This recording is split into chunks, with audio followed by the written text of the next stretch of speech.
معاشرتی غلطی ہوئی ہے یا اسلام کے احکام کو ہم نے نافذ نہیں کیا، عمل نہیں کیا، اگر اس طرح کی کوئی غلطی ہوئی ہے تو اس کا سب سے آسان طریقہ یہ ہے کہ آج ہی سے ہم عہد کر لیں کہ انشاءاللہ آئندہ اس طرح کی کوئی غلطی ہم سے سرزد نہیں ہوگی، آئندہ ہم کبھی بھی اسلام کے احکام سے منہ موڑ کر نہیں زندگی گزاریں۔ دوسری چیز یہ ہے کہ معاشرہ اور گھر کا جو ماحول ہے اس کو بنانے میں، اس کو سنوارنے میں جتنا کردار مرد کا ہے اس سے کہیں زیادہ یہ کہہ لو کہ 70-80% زیادہ اور 70-80% زیادہ عورتوں کا ہے۔ عورت اگر چاہے تو گھر جنت بن جاتا ہے، عورت اگر چاہے تو گھر جہنم بن جاتا ہے، کیونکہ عورت کے ذمے مرد کی اپنی پوری ذمہ داری ہوتی ہے، اس کے سکون کا خیال کرنا، اس کی آشائش کا خیال کرنا، اس کے ذوق اور مزاج کا خیال کرنا، یہ عورت ہی کر سکتی ہے۔ دوسرا، جو نئی نسل ہماری آ رہی ہے، نئے بچے ہمارے آ رہے ہیں معاشرے میں، جو پیدائش کا مرحلہ ہے، اس کے بعد کا مرحلہ ہے، ان سب پر عورت ہی کا پورا حق ہوتا ہے، عورت ہی،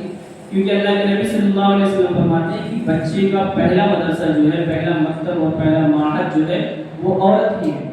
ماں کی گود ہے۔ اگر ماں کی گود میں عورت نے اس کو صحیح سے پالا ہے، صحیح سے اس کی پرورش کی ہے، تو پھر وہ بچہ انشاءاللہ آئندہ چل کے دین پہ بھی عمل کرنے والا ہوگا۔ اب اس کے عمل کرنے کے طریقے کیا ہیں؟ نمبر 1، جب بچہ پیٹ میں ہو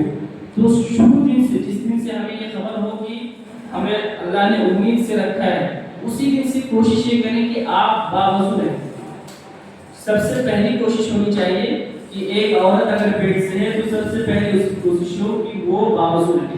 دوسری کوشش ہو کہ اس کے زبان پہ کوئی ایسے کلمات یا اس کی زندگی میں کوئی ایسا عمل نہ ہو جو اسلام یا اسلام کے احکام کے خلاف ہو۔ مثال کے طور پہ ہمارے پاس جو آج ہمارے یہاں بہت ساری برائیاں ہیں کہ ہم بچوں کے سامنے یا بڑوں کے سامنے زبان اس طرح کے استعمال کرتے ہیں کہ جو بچے کیش کرتے ہیں۔ وہ جو بچہ آپ کے پیٹ میں ہوتا ہے اس پہ بھی ماں کے ہر عمل کا اثر پڑتا ہے۔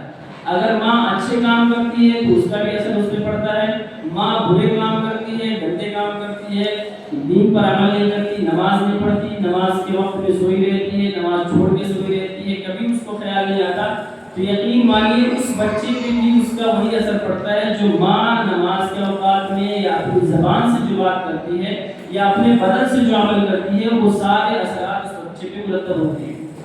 اور اس کے ساتھ ساتھ اللہ کے نبی صلی اللہ علیہ وسلم کے احکامات ہیں کہ جب بچیاں پیٹ سے ہو تو ان کو سورہ مریم وغیرہ کی کثرت کرنی چاہیے، اسی طریقے سے استغفار کی کثرت کرنی چاہیے تاکہ جو بچہ آ رہا ہے وہ بہت آرام سے، سکون سے بھی، اور یہ وظیفہ بھی ہے جو آج کل آپریشن چل رہے ہیں کہ بچے جو ڈلیوری ہمارے یہاں ہوتی ہے عام طور پہ آپریشن ہوتی ہے، اس کی وجہ یہی ہے کہ اللہ کے نبی صلی اللہ علیہ وسلم کے احکامات سے ہم نے دنیا بنائی۔ دوسری ہے کہ آج دشمنوں کی سازشیں بھی اس میں ہیں کہ ڈلیوری کے وقت اگر شروع سے بچے سورہ مریم وغیرہ پڑھتی ہیں تو شرعی طور پہ یہ ہے کہ اس کو آسانی ہوتی ہے اس کی ڈلیوری کے وقت، اور اگر نہیں پڑھتی ہیں تو ظاہر ہے مشکلات آتی ہیں۔ لیکن مسئلہ ہمارا یہ ہے، ہمیں صرف اسلامی احکامات پہ اگر بات کرنی ہو تو پھر ضروری یہ ہے کہ شروع دن سے آپ قرآن پڑھنا شروع کریں، اور قرآن پڑھتے پڑھتے جب ایسا وقت آئے تو آپ کے ہاتھ میں تسبیحات ہو، یا پھر ایسا وقت آئے تو آپ کی زبان پہ جو آپ کو صورتیں یاد ہیں وہ آپ کے ذہن میں ہونی چاہیے اور آپ کی زبان پہ ہونی چاہیے۔ نمبر 2، ڈلیوری کے بعد کا جو مرحلہ ہے اس میں سب سے زیادہ کردار ماں کا ہوتا ہے۔ بچہ جتنا زیادہ ماں کو فالو کرتا ہے شروع کے 4-5 سالوں میں، اتنا کسی کی دنیا میں کسی کو فالو نہیں کرتا ہے۔ اگر ماں نماز کے وقت وضو کرتی ہے تو بچہ بھی وضو کرنے کا عادی ہو جاتا ہے، اگر ماں سوتی ہے تو وہ بھی سونے کا عادی ہو جاتا ہے، ماں اگر نماز پڑھتی ہے تو وہ جانتا نہیں ہے کیا عمل ہے، لیکن وہ اس کی نقل کرتا ہے، اس کی طرح وہ رکوع کرتا ہے، اس کی طرح وہ سجدے کرتا ہے، اس کی طرح وہ ہاتھ اٹھا کے دعائیں کرتا ہے، اسے کچھ پتہ نہیں ہے یہ ہے کیا، لیکن چونکہ اس کی ماں کر رہی ہوتی ہے اسی وجہ سے وہ بھی اسی طرح کی نقل کرتا ہے۔ لیکن آج ہماری مائیں اور بہنیں کرتی ہوں گی، بہت سی ایسی ہیں جو کرتی ہیں، لیکن بہت سی ایسی ہیں جو ان اعمال سے بہت دور ہیں۔ ان کو لگتا ہے کہ زندگی اس چیز کا نام نہیں ہے کہ پابندی سے رہ جائیں، ان کو لگتا ہے کہ زندگی اپنی مرضی سے گزارنے کا نام ہے، اور وہ وہی موبائل وغیرہ کے فتنے اور گندی زبانیں جو ہم استعمال کرتے ہیں کہ بچہ ابھی 2 سال کا ہے، وہ اس کی عمر ہے کہ ہر بات کو نقل کرتا ہے، وہ زبان اپنی چلانے کی کوشش کرتا ہے،